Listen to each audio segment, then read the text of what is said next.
अस्सलाम वालेकुम। कैसे हैं आप सब? उम्मीद है खैरियत से होंगे। आज मैं आपके लिए एक अलग सा मौजू लेकर आई हूँ।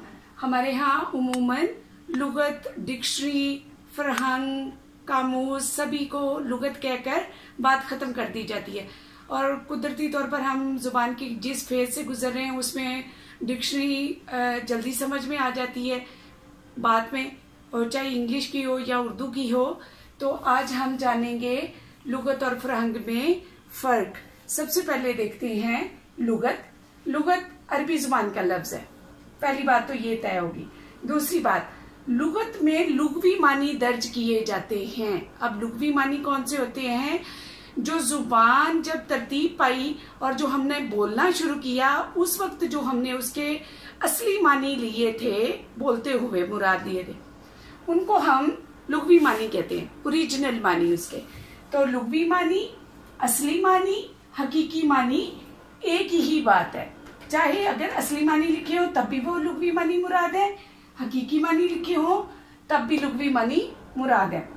मिसाल के तौर पर सलात, तो सलात अरबी जुबान का लफ्ज है, ओरिजिनल है और इसका मतलब क्या है?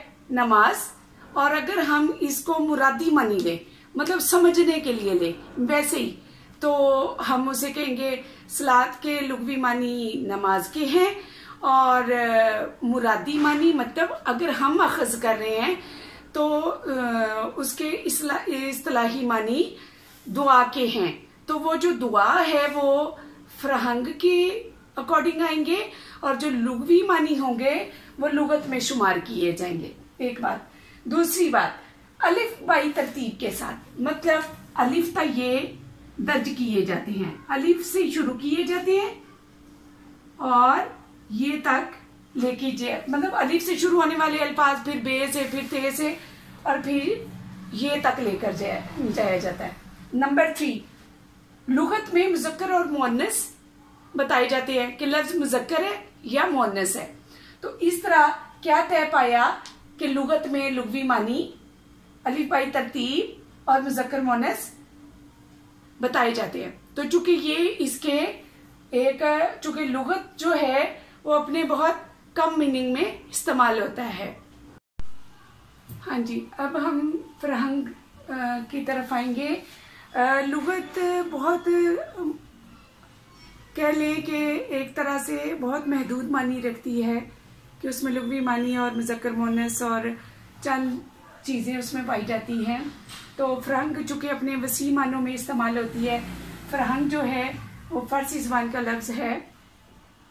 इसमें सबसे पहले जहाँ हमने लुगत में लुगवी मानी लिए और फरहंग में हम मुरादी मानी लेते हैं, इस्तिलाही मानी लेते हैं। अक्सर औकात जो हमारे बच्चों की कुतब होती हैं उसमें लिखा होता है कि अगर हम पहले वाली मिसाल ही लें कि सलात के लुगवी मानी नमाज के हैं और इस्तिलाही मानी दुआ के हैं। अगर हम दुआ का चैप्टर पढ़ रहे हैं तो इस तरह मतलब लुगवी और इस्तिलाही मानी में फ़र्क किया जाता है। कुतब के आखिर में जो फरहंग दी जाती है वो भी टेक्स्ट के मुताबिक दी जाती है। मिसाल के तौर पर कि कोई टेक्स्ट लिखा हुआ है, मतलब कोई लाइन लिखी हुई है, उसमें जो मुराद ली जाएगी वही लफ्ज अगर लुगत में देखा जाए तो मतलब कुछ और आएगा, लेकिन अगर हम मुराद उस लाइन के अकॉर्डिंग लेंगे तो वो मुरादी मानी होंगे। तो मुरादी मानी कहाँ दर्ज होंगे? फरहंग में दर्ज होंगे।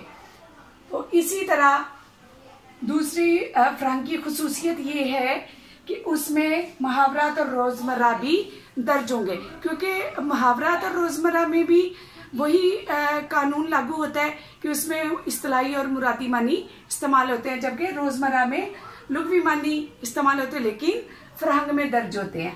इसी तरह मतरूक अल्फाज जो अब इस्तेमाल इतने नहीं होते लेकिन माजी की कुतब में और माजी में मशाहीर, उदबा और शोरा उसे इस्तेमाल करते थे, इसलिए वो अल्फाज भी हम लिखते हैं क्योंकि हम जब पुरानी कुतब को पढ़ना चाहते हैं या देखना चाहते हैं या कोई रिसर्च करना चाहते हैं तो हम उन मतरूक अल्फाज को भी देखते हैं।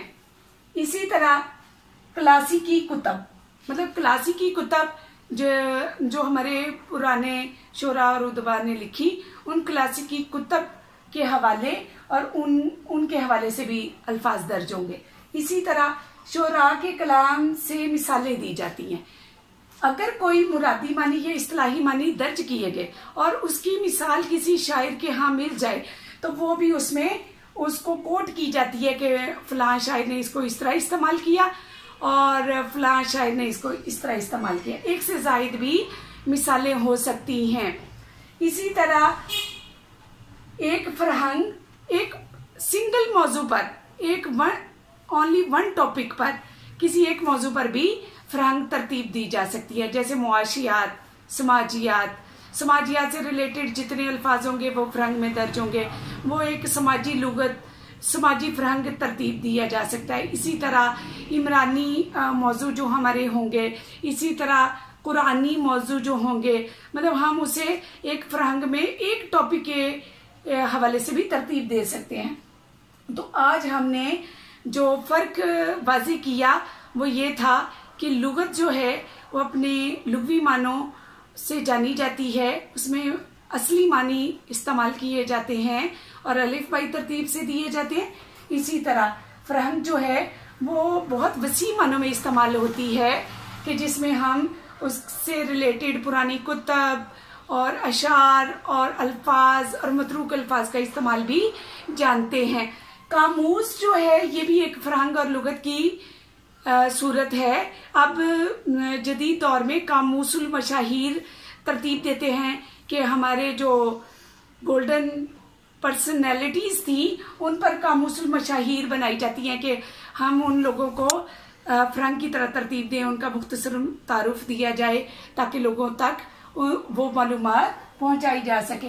डिक्शनरी, जैसा कि आप जानते हैं कि इन सारी चीज़ों को मुख्तसर डिक्शनरी कह दिया जाता है क्योंकि अंग्रेजी में इन सब के लिए एक ही लफ्ज़ है, तो वो डिक्शनरी कहकर बात को ख़त्म कर दिया जाता है। उम्मीद है आप लोगों को ये वीडियो पसंद आई होगी। इसे लाइक कीजिए, शेयर कीजिए और कमेंट ज़रूर कीजिए।